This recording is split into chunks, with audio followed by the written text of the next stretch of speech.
One of the things I tell young people all the time, I'm not a very typical psychologist in this regard, because psychologists like to pat people on the head and say, you're all right the way you are.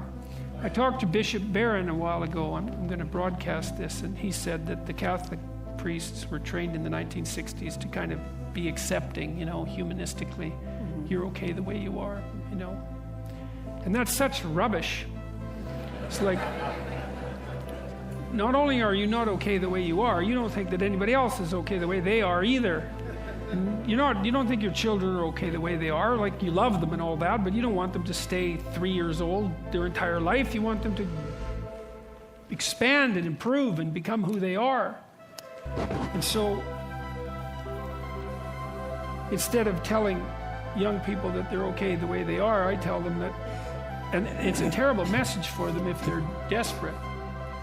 So let's say 10% of the people in my audience are young, maybe they're young men, just for the sake of argument. And they're like not in good shape. They don't have any goals. They're drinking too much. They're watching pornography all the time. They've got no aim. They've got no structure in their life.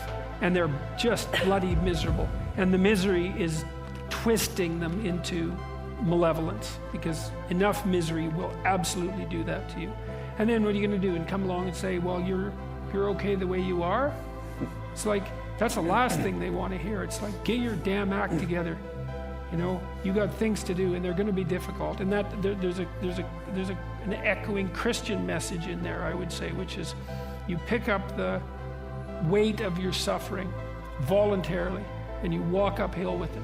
And that not only gives you the meaning that you need in your life to stop you from degenerating in a dangerous manner, but it actually makes things better. And so that all has to be part of it. Like, I believe in human ingenuity. I think we can solve all the problems that beset us. But it can't just be, it has to be more than we can enhance material well-being, which is what it tends to be now. It's not enough. And you get brushed off by the apocalyptic types.